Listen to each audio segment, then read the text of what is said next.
வணக்கம். நம்ம இப்போ எங்கே இருக்கோம் அப்படின்னு பார்த்தீங்கன்னா ஹேட்ச்ஃபீல்ட் அப்படின்னு சொல்லக்கூடிய பகுதியில் தான் இருக்கோம்.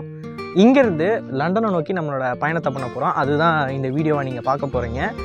அண்ட் இங்கேருந்து நம்ம லண்டன் போகிறதுக்கு நிறையவே டிரான்ஸ்போர்ட் சர்வீசஸ் இருக்குது. நம்ம சூஸ் பண்ணியிருக்கிறது என்ன அப்படின்னு பார்த்தீங்கன்னா டேரெக்ட் ட்ரெயின் தான். ஹேட்ச்ஃபீல்ட்லேருந்து ஒரே ட்ரெயினை பிடிச்சி கிங்ஸ் கிராஸ் அப்படின்னு சொல்லக்கூடிய ஸ்டேஷனுக்கு போயிடுவோம்.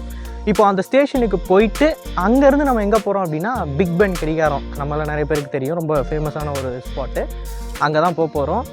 ஸோ இந்த வீடியோவில் எப்படி நம்ம ட்ரெயினில் ட்ராவல் பண்ணுறது, லண்டனோட டிரான்ஸ்போர்ட் எப்படி இருக்குது அப்படின்ற சில முக்கியமான டீட்டெயில்ஸை நம்ம போக பார்க்கலாம். என்னடா வெயில் பொழக்குதே அப்படின்னு பார்க்குறீங்களா? ஆக்சுவலாக இந்த ஊரில் இருக்கிற சன்னும் ஒன்று, ஃப்ரிட்ஜில் இருக்கிற பல்பும் ஒன்று. வெளிச்சம் மட்டும்தான் வரும், ஹீட்டே வராது. இப்போ கூட கரெக்டாக பார்த்தீங்கன்னா வெறும் 8 டிகிரி செல்சியஸில் தான் மெயின்டைன் ஆகிக்கிட்டு இருக்கு. பட் வெதர் இதை விட மோசமாகலாம் போகும். -1 -2 போகும் வின்டரில். சம்மர் ஓகே, நல்லா ஜாலியாக இருக்கும். பட் வின்டர்னாலே இப்படி தாங்க. இப்போ இந்த ஊரில் ரோடு எப்படி கிராஸ் பண்ண போகிறோம் அப்படின்றத தான் பார்க்க போகிறோம். வழக்கமாக இந்தியாவில் நம்ம 2 சைடு பார்த்துட்டு வண்டி வரல அப்படின்னா உள்ளே போயிடுவோம். பட் இங்கே என்ன தான் வண்டி வரல அப்படின்னாலுமே நீங்கள் சிக்னல் இருக்குது அப்படின்னா அங்கே இருக்கிற பட்டனை ப்ரெஸ் பண்ணி உங்களுக்கான சிக்னல் வர வரைக்கும் வெயிட் பண்ணி தான் போக முடியும். சில சமயங்களில் மிட் நைட்டில் யாருமே இல்லை அப்படின்றப்ப நம்ம ரோடை கிராஸ் பண்ணலாம் ஃப்ரீயாக. பட் இந்த மாதிரி பகல் சமயங்களில் நம்ம இந்த ப்ரொசீஜரை ஃபாலோ பண்ணி தான் ஆகணும். அண்ட் இது ஈஸியாகவும் தான் இருக்குது, இது ஒன்றும் கஷ்டம்லாம் கிடையாது. ஒரு 10 செகண்ட் நின்றுட்டு போகிறதுலாம் நமக்கு ஒன்றும் பெரிய விஷயம் இல்லை. ஸோ இந்த ஊரை பொறுத்தவரையும் மோஸ்ட்லி பக்கத்தில் நம்ம ட்ரெயின் எடுக்கிறோம் அப்படின்னா டிக்கெட்லாம் புக் பண்ணணும்னு அவசியம் இல்லை.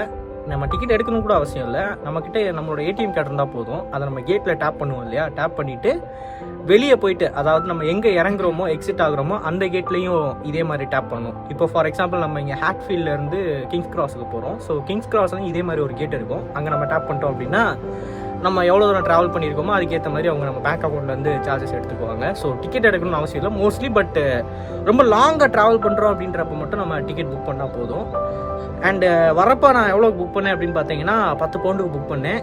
கிட்டத்தட்ட ஒரு 25 மைல் தூரம் இருக்குது இங்கேருந்து கிங்ஸ் கிராஸுக்கு. அதுக்கு 10 பவுண்ட் டிக்கெட்டு செலவாச்சு.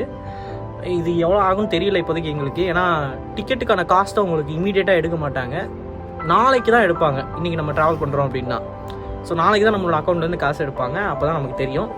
இந்த வீடியோ எடிட் பண்ணுறப்ப கண்டிப்பாக எடுத்திருப்பாங்க, அதனால் நான் கீழே போடுறேன், பார்த்துக்கோங்க. இவ்வளோ தான் இருக்குது. இப்போ ட்ரெயினுக்காண்டி வெயிட் பண்ணிகிட்டு இருக்கோம். இன்னும் ஒரு 20 மினிட்ஸில் வந்துடும். வந்த உடனே இங்கேருந்து நம்ம கிங்ஸ் கிராஸ் போயிடலாம்.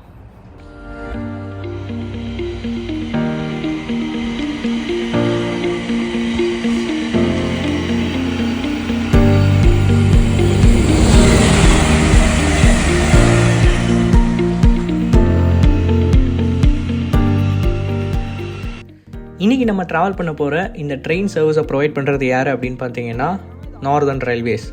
இது ஒரு தனியார் நிறுவனம். பிரிட்டனில் 1994லேருந்து 97க்குள்ளே எல்லா ரயில்களையுமே தனியார் மயமாக்கிட்டாங்க. அண்ட் இந்த குறிப்பிட்ட தனியார் நிறுவனம் லண்டன் கிங்ஸ் கிராஸில் ஆரம்பித்து மோர்கேட் அப்படின்னு சொல்லக்கூடிய பகுதிக்கு இடையில அவங்களோட சர்வீசஸை ரன் பண்ணிக்கிட்டு இருக்காங்க.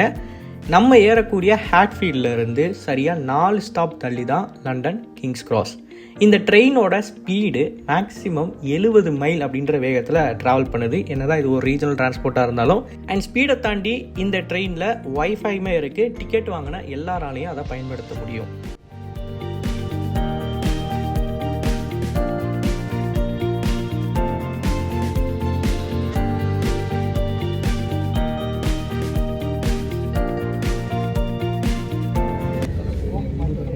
ஆக்சுவலாக நம்ம கிங்ஸ் கிராஸ் பக்கத்தில் வந்துட்டோம்.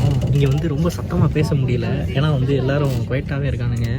எல்லாம் ரொம்ப விஸ்பர்லாம் பண்ணுறானுங்க. நம்ம ஒரு மாதிரி கொஞ்சம் சவுண்டெல்லாம் பேச முடியல. பட் ட்ரெயின் ஜர்னி நல்லா இருக்குது. இங்கே வந்து இது ஒரு லோக்கல் ட்ரெயின் மாதிரின்னு வச்சுக்கலாமே. நம்ம ஊர்லலாம் இருக்கும்ல லோக்கல் ட்ரெயின். மெட்ரோ தனி, மெட்ரோ வந்து டியூப் அப்படின்னு சொல்கிறானுங்க இவனுங்க. ஆனால் நம்ம ஒரு லோக்கல் ட்ரெயின் மாதிரியான ஒரு ட்ரெயினில் தான் ஏறி வந்திருக்கோம். நல்லா இருக்குது, நல்லா ஸ்பீடாக போகுது ட்ரெயின். அமைதியாக இருக்குது, உள்ள சத்தமே இல்லாமல் ஸ்டேபிளாக போய்கிட்டு இருக்குது. ஓகே, ரைடு வந்து நல்லா தான் இருக்குது. ஆனால் 10 பவுண்டுன்றது ரொம்ப அதிகங்க. இந்த டிஸ்டன்ஸ் வந்து நான் எப்படி சொல்லுவேன் அப்படின்னா, சென்னையில் இருந்தீங்க அப்படின்னா பொத்தேரியிலேருந்து உங்களுக்கு சென்னை எக்மோர் வந்து நீங்கள் ஒரு எலக்ட்ரிக் ட்ரெயினில் வந்தீங்கன்னா எப்படி இருக்கும், அதே மாதிரி தான் இருக்குது. அந்த டிஸ்டன்ஸ் மாதிரி தான் இருக்குது. டைம் ஓகே சொல்லிட்டாங்க பார்த்தீங்கன்னா. லண்டன் கிங்ஸ் கிராஸில் வந்து இந்த ட்ரெயின் டெர்மினேட் ஆகுது. டெர்மினேட்னா அதோட போகாது, ட்ராக் முடிஞ்சிடும். ஸோ கிங்ஸ் கிராஸ் இறங்கி நம்ம அங்கேருந்து உள்ளே போய் நடக்க ஆரம்பிச்சிடுவோம்.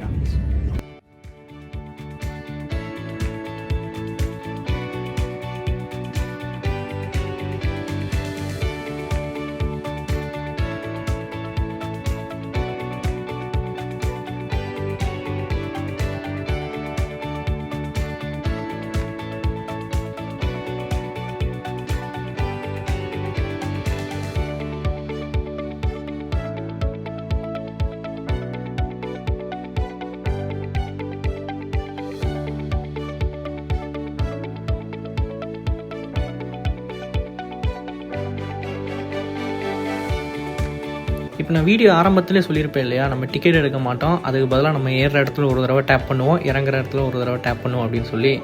ஸோ அந்த இடத்த நோக்கி தான் நம்ம போய்கிட்டு இருக்கோம். எப்படி டோல்கேட் இருக்குமோ அதே மாதிரி கட்டி வச்சுருக்காங்க. அந்த இடத்துல ஒரு செக்யூரிட்டி கார்டும் இருப்பாங்க. சப்போஸ் யாராவது டேப் பண்ணாமல் எகிரி குதிச்சு போகிறாங்க அப்படின்னா அவங்கள அந்த இடத்துலேயே பிடிச்சிருவாங்க. ஸோ நம்ம டேப் பண்ணி தான் ஆகணும். இப்போ இந்த இடத்துல டேப் பண்ணுறதன் மூலமாக இங்கே இருக்கிற ஒரு கம்ப்யூட்டர் சிஸ்டம் என்ன பண்ணணும்னா, நம்ம எங்கேருந்து எவ்வளோ தூரம் ட்ராவல் பண்ணியிருக்கோன்றத அதுவே கெஸ் பண்ணி அந்த டிஸ்டன்ஸுக்கு ஏற்ற மாதிரியான ப்ரைஸை அது முடிவு பண்ணும். அண்ட் இங்கே இருக்கக்கூடிய டிக்கெட் ப்ரைஸஸ் எல்லாமே ஃப்ளெக்சிபிள், அதாவது பீக் டைமை பொறுத்து மாறிக்கிட்டே இருக்கும். ஸோ அந்த டைமை பொறுத்தும் நமக்கு டிக்கெட்டை சார்ஜ் பண்ணுவாங்க.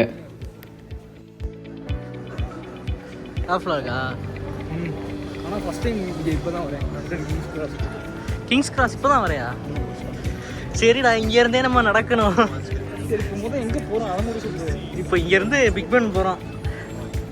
ஆக்சுவலாக நம்ம நடந்து போகிறோம். இங்கேருந்தே நடக்க ஆரம்பிச்சிருவோம். இங்கேருந்து எவ்வளோ தூரம்டா தெரியலடா. அது 1 மணி நேரம் நடக்கணும்டா. 1 மணி நேரம் காமிச்சிச்சுடா. 1 மணி நேரம் காமிச்சிச்சுடா. எஸ், நான் வீடியோவில் சொல்கிற மாதிரி இந்த ஸ்டேஷன்லேருந்து பிக் பென்னை நோக்கி நம்ம நடந்து தான் போகிறோம். கிட்டத்தட்ட 4 கிலோமீட்டர் நமக்கு மேப்பில் காட்டுது. 1 மணி நேரம் ஆகும்னு சொல்லி கூகுள் மேப் சொல்லுது.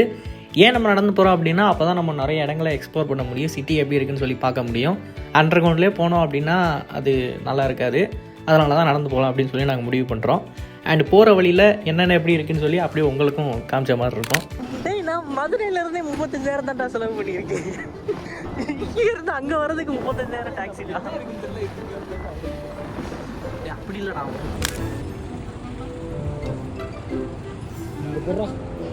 புறா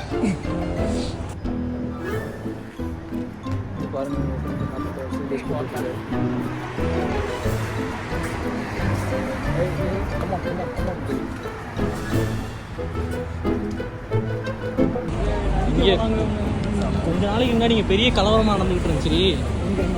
ஆமாம், கொஞ்ச நாளைக்கு முன்னாடி சரியான சம்பவம் நடந்துகிட்டு இருந்துச்சு. மறைக்கிறான்டா. போடா. ஒருத்தர் என்ன பண்ணிட்டான், நீ போய் ஃப்ளாகை பிடிக்கிட்டான். ஃப்ளாகை பிடிக்கிட்டு உள்ளே இருக்கவங்க எல்லாரையும் கொண்டுருவோம் அப்படின்னு கட்டிட்டு வந்துருக்கான். தலைவனை 1 வாரத்தில் கொண்டுட்டானுங்க. ஆமாம், நம்ம பையில தான்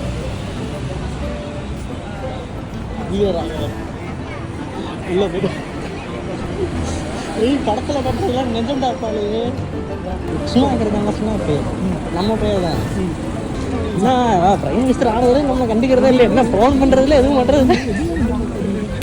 இது என்ன தெரியலடா எனக்கும். ரெக்கார்ட் பண்ணி வச்சுக்குவோம், யூஸ் பண்ணுவோம்.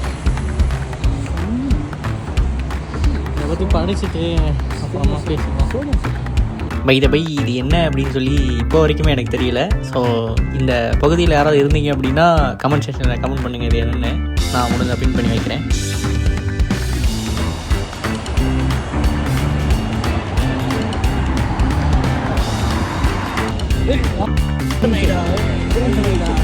லண்டன் ஐடா இருப்பாரா?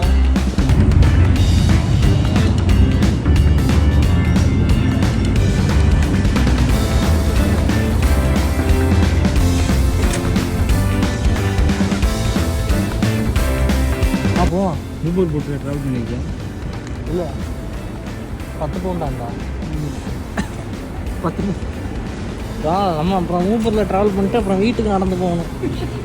8 மணி நேரம் அவன் பார்த்துட்டேன். அதையும் வரவா டே என்னடா பண்ணுறது? நான் வெயிட் பண்ணுறேன். அவன் வந்து நிற்க பண்ண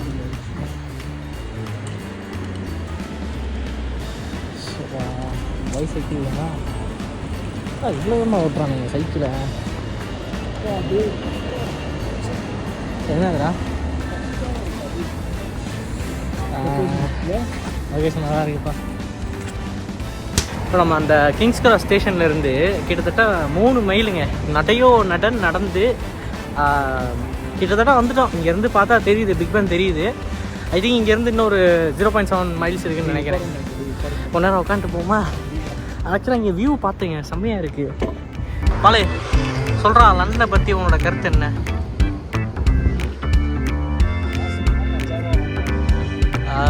ஓகே, நான் வந்து இது வரைக்கும் லண்டனை பற்றி சொல்லணும் அப்படின்னா கத்தியில் சொல்லுவேன் இல்லை அண்ணே, இங்கே தானே ஸ்டேஷனில் கோச்சு கழுவிட்டு இருக்கேங்க, சீக்கிரம் அந்த கேஸில் ஜெயிச்சிரு வந்து விவசாயம் பண்ணணும்னு ஆசையாக இருக்கு.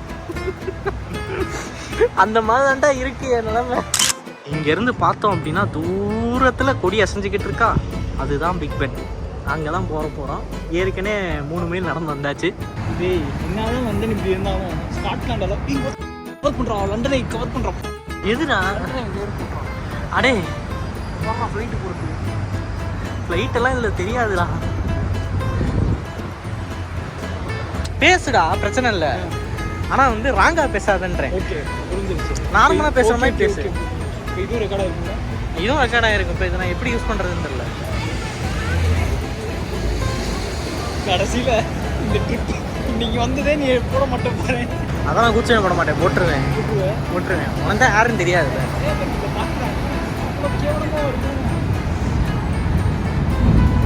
மேலே ட்ரெயின் போய்கிட்டு இருக்குடா. யோசிச்சு பாருங்க, உடச்சி ட்ரெயின் கீழே வந்து நான் ஆல்ரெடி யோசிச்சுட்டேன். தெரிஞ்சு போனால் கிராஸ் பண்ணணும். இல்லை போய் இல்லைடா போகலாம்டா. இல்லைடா போடா.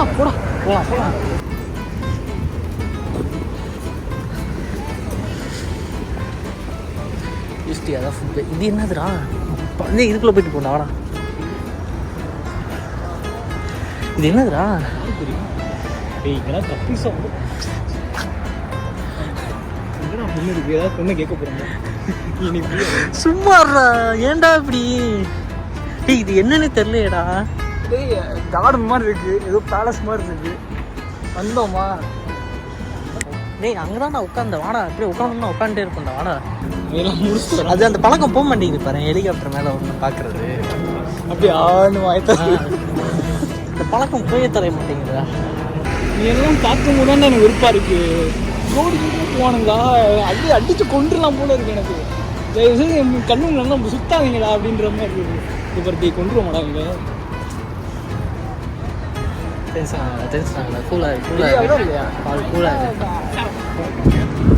முடி கரெக்டாக இருக்கா?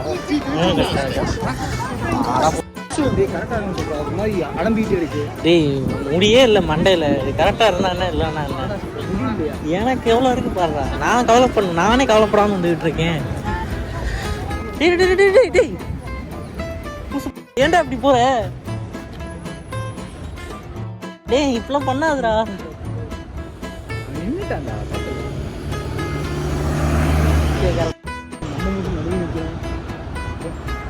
நம்ம மட்டும் நடுவு நிற்கிறோம். என்னங்க நம்ம மட்டும் நடுவு நிற்கிறோம். வீடு கற்றுக்காத எல்லாரும் அப்படி தான் பண்ணுவானுங்க. ஒரு நிறைய போடுதா. இப்படி தாங்க நல்லா ஜாலியாக பேசிக்கிட்டே கிட்டத்தட்ட பிக் பென் கிட்ட வந்துட்டோம். இங்கேருந்து வெறும் 0.4 மைல்ஸ் தான், 1 கிலோமீட்டருக்கும் கம்மியாக தான் இருக்குது. இப்போ நீங்கள் பார்த்துட்டு இருக்கிறது செகண்ட் வேர்ல்டு வாரோட வார் மெமோரியல். 1940 வருஷம் நாட்சி ஜெர்மனி பிரிட்டனுக்கு எதிராக போர் தொடுக்கிறாங்க. அப்படி போர் தொடுக்கிறப்ப பிரிட்டனோட வான்பரப்பு மேலே மிகப்பெரிய ஏரியல் பேட்டில்ஸ் நடக்குது. லுஃப்ட்வாஃபாவுக்கும் RAFக்கும் நடுவில்.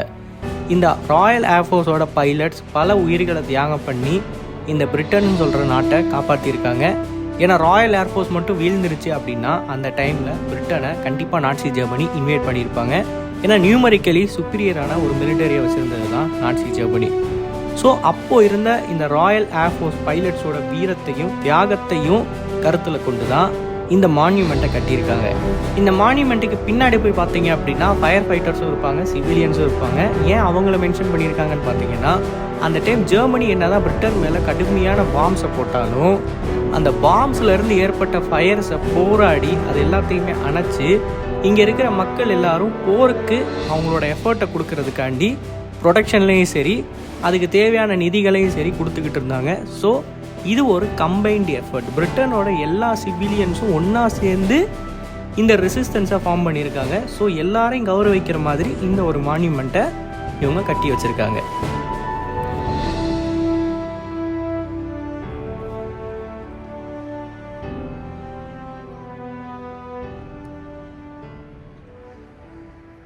ஒரு வழியாக இன்றைக்கான முதல் டெஸ்டினேஷனான பிக் பென் கிட்ட நம்ம வந்துட்டோம். இந்த பிக் பென்னை ஏன் பிக் பென்னு கூப்பிடுறாங்கன்ற அந்த காரணம் யாருக்காவது தெரியுமா? வெல் ஆக்சுவலாக இந்த இடத்தோட பேர் House of Parliaments and Queen Elizabeth Tower. இந்த குவீன் எலிசபெத் டவரை தான் பிக் பென் அப்படின்ற பேரில் எல்லாருமே அழைக்கிறாங்க.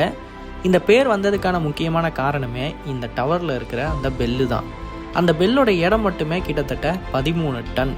அதனால் அந்த பெல்லை பிக் பென்னு கூப்பிட ஆரம்பித்து கடைசியில் இந்த டவரையே பிக் பென்னு கூப்பிட ஆரம்பிச்சிட்டாங்க. அண்ட் இது எதுக்கு பயன்படுது அப்படின்னு பார்த்தீங்கன்னா ஹவுஸ் ஆஃப் பார்லிமெண்ட்ஸ். இந்த ஊரோட பார்லிமெண்ட் பில்டிங்கை தான் இப்போ நீங்கள் பார்த்துக்கிட்டு இருக்கீங்க. அண்ட் அந்த பார்லிமெண்ட் பில்டிங்க்கு பக்கத்தில் இருக்கிற எலிசபெத் டவரில் இருக்கக்கூடிய அந்த கெடிகாரத்தை தான் நம்ம பிக் பென் அப்படின்ற பேரில் அழைக்கிறோம். இன்னொரு முக்கியமான விஷயம் என்ன அப்படின்னு பார்த்தீங்கன்னா இந்த பிக் பென்னோட உயரம் 96 மீட்டர்கள், அதாவது 334 ஸ்டெப்ஸ் எடுக்கும். இந்த பிக் பென்னை நீங்கள் ஏறணும்னு நினச்சிங்கன்னா அண்ட் இது தேம்ஸ் நதியோட கரையிலேயே இருக்கும். இந்த வீடியோவில் நீங்கள் பார்க்குற மாதிரி இது சென்ட்ரல் லண்டனில் இருக்கிறதுனால இது ரொம்பவே முக்கியமான ஒரு டூரிஸ்ட் ஸ்பாட்டாக இப்போ வரைக்கும் இருக்குது. அண்ட் இந்த கெடிகாரத்தை பற்றின ஒரு சிறப்பம்சம் என்ன அப்படின்னு பார்த்தீங்கன்னா இந்த கெடிகாரத்தில் இருக்கிற அந்த முட்கள், அதாவது 4.2 மீட்டரும் கிட்டத்தட்ட 100 கிலோ எடையிலையும் இருக்கும் அப்படின்னு சொல்கிறாங்க. அண்ட் இன்னொரு முக்கியமான ஃபேக்ட்டு, இந்த கெடிகாரத்துக்கு உள்ளே இருக்கிற அந்த பெல்லு ஆரம்ப கட்டத்தில் சுத்தியலை கொஞ்சம் பெருசாக வச்சு அடிச்சிருக்காங்க போல், அது கிராக் ஆகிடுச்சு. கடைசியில் கொஞ்சம் சின்ன சுத்தியலை அவங்க டிசைன் பண்ணி அந்த இடத்துல பொருத்தி கிராக் ஆகாத சைடில் அந்த பெல்லை திருப்பி வச்சு அந்த சைடில் சுத்தியலை அடிக்க வைக்கிறாங்க. இப்போ வரைக்குமே நீங்கள் போனீங்கன்னா அங்கே இருக்கிறது ஒன் சைடு கிராக்கான பெல்லு தான்.